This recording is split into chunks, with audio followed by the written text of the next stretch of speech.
5 really important things that you can incorporate into your Facebook videos to really drive the success of your video content in Facebook. So we're doing a slightly different format for our podcast today because we're in lockdown. I want to introduce Juliet, who hasn't been on our podcast before, but Juliet is a social media editor, video editor, and also a copywriter, and the two skills go hand in hand in terms of advertising in social. What's different in terms of how we do edits for Facebook to how you would traditionally have done it? Facebook, it's very different because if you imagine people are just scrolling through, usually on their phones, so there's very little time to kind of get people's attention. And also people usually aren't looking to consume ads on Facebook, that's not something that they're on Facebook for. So their willingness to engage in the video is probably also quite low. So if I'm sitting in front of the television, in order for me not to see that ad, I've got to get up, turn the television off, walk out of the room or whatever. So I whatever happens, I've got some partial engagement with that and it's flowing in front of me. And so it can follow a more traditional, like a traditional cinema arc where obviously we're building up and we're setting context right at the beginning. The choice within that context is everything. So it's very important to get someone's attention immediately within the first 3 seconds. Stop the scroll, right? Yeah, stop the scroll, engage the viewer immediately, and you can do that in a number of ways. So narrative, you can start the video with a really interesting soundbite at the very beginning so that there's someone who might be already kind of interested in that area. If they're caught by that first sentence, that might make them want to watch on. Is it testimonials or is it bits from the lessons, or what sort of thing goes there? Yeah, so sometimes testimonials I got this, or I made this amount of money, or I turn my business around. That'll work for some people in some headspaces, some contexts. And then other times, maybe the hero of the business is talking about a specific unique selling proposition, USP, unique mechanism, whatever we want to call it, and calling out this thing. So it's really just finding that sort of gem. And we've also got to grab the attention of the right people. And that's where the copy part of it really comes, as you said at the beginning, hand in hand with the video. That's probably the easiest way of of getting the right person to watch the video. Either call out that specific audience or call out a specific one of their problems, or mention the industry. So in the case of restaurant coaching, you would call out restaurant owners. Hey, restaurant owners. Exactly, yeah. It's simple. That's the really basic version, right? But sometimes the basic version works really well. Yeah, it does. Even though it sounds a little clickbaity, sometimes it still works, It's almost like qualifying the viewer as they keep watching. The more someone watches more of a video, the more likely they are to actually do what the video says at the end, to follow the action. Even when we do a 20-minute long video, we're not necessarily looking for them to watch the entire video. If someone consumes 2 minutes, 5 minutes of your content, they're way more likely to be engaged with you. We see social media companies, or we've had a lot of people talk about, your edits need to be 30 seconds or a minute. Like how long are some of the edits you're doing? An hour and a half. It's a real mix-up, isn't it? Yeah, under 2 minutes is what gets it accepted into Instagram as well as Facebook. So that's the benefit of having that. And we work a lot with expertise-based businesses. So if you're either selling courses or consulting, or you're an expert of some sort, you have a much richer story to tell.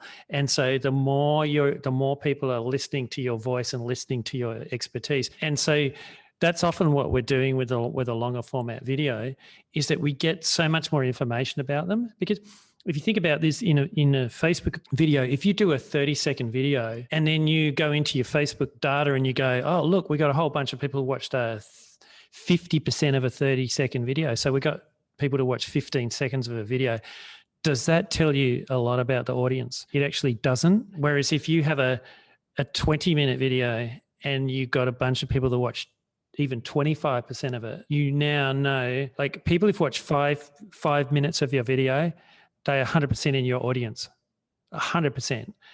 Whereas people who've watched a minute, you don't actually know enough about them. That's correct, yeah. There's also the actual physical editing, so the cuts, the short, sharp quite jumpy cuts, clean cuts that we're used to in TV advertising and really anything else is not what we really want here. The rough edits are absolutely fine, even work better for Facebook. Remember that 80% of your audience in social media, particularly in Facebook, is going to be on mobile. One of the biggest tips I can give anyone, always preview your Facebook videos on your phone.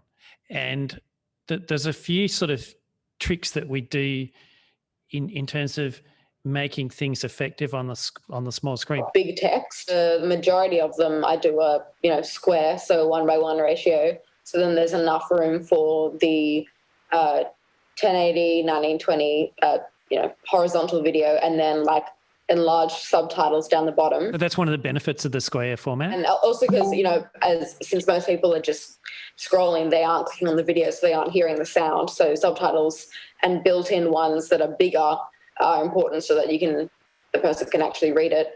And then also the headline at the top. So the one that's calling out the audience. The cuts. Yep. Sharp cuts, like particularly zooms in. Yep. That's really effective on mobile. Yes. And then we've already talked about the story arc, which is specifically for Facebook. That's quite a really different thing. We always focus firstly on the square formats. It is the most flexible format in the platforms. Obviously, the more different formats you can do, the better it's going to appear in very specific places. But the question is, do you have the time and the energy and the cost to be focusing on those other formats rather than doing fresh cuts and testing new copy concepts and new headlines? And typically, we kind of go, you're better off to focus on like the difference between having your video square and having the tall format, shall I call it the portrait format, is going to be minimal compared to the difference between testing a whole new different angle in your video and a whole new different 3 seconds. I can do like a base kind of video for the whole thing and then just do say like 5 variants where I just change up the first bit, which makes it look like to any lookalike audiences or remarketing and stuff. You can get pretty much the same video out to those same people, but it'll look like they're, or it'll seem like to them that they're being fed different content because the first bit is different, and because the first bit's different and the headlines are different, it'll look like different videos. But I'm getting sidetracked. No, but that's important, because really what we're talking here is, again, it's thinking about the scroll on the phone, right? People are seeing it, and that first 3 seconds, that particular grab didn't work for them. But next time they're scrolling through, and although 99% of the content's the same, that first 3 seconds is different because now it's just that one for some reason grabs me. Another thing to think about is also like production value. Like having something look nice is always nice. And, the benefit of also having built-in subtitles is that you can match brand colors and brand fonts. So for, clients who are particularly brand conscious, that can be a nice little extra bonus for appearance-wise.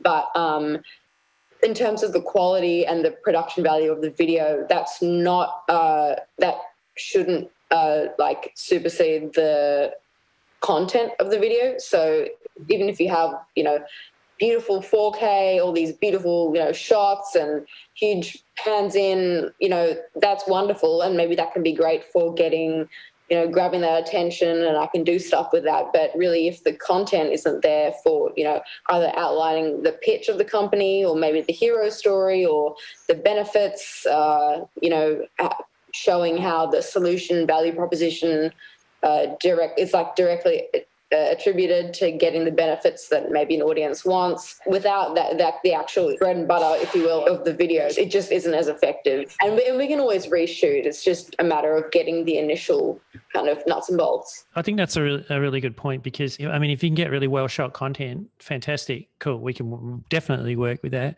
But if you can't, and you're in an expertise-based industry, so where the words and the content that you have to say, you're being judged by that rather than, if you're a fashion store, of course, it has to be shot perfectly, right?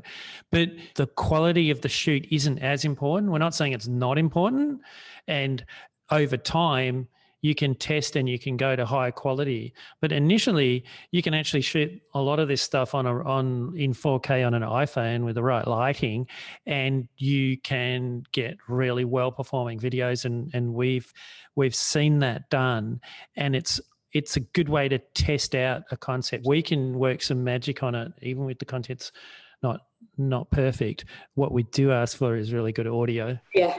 Audio is going to be more important than the professionalism of the shot. Any closing comments, Juliet? Closing comments. Well, to sum up, I suppose, key things for mobile would be fast edits, zooms in, and big text, big text. Yeah, and then on top of that, for Facebook is the first 3 seconds, which affects the story arc. And then what was the other? Audio is going to be off. So what we're doing with our subtitles and how we're getting engagement, in order for them to listen to the rest of the story, or to at least to be able to follow the story using the subtitles.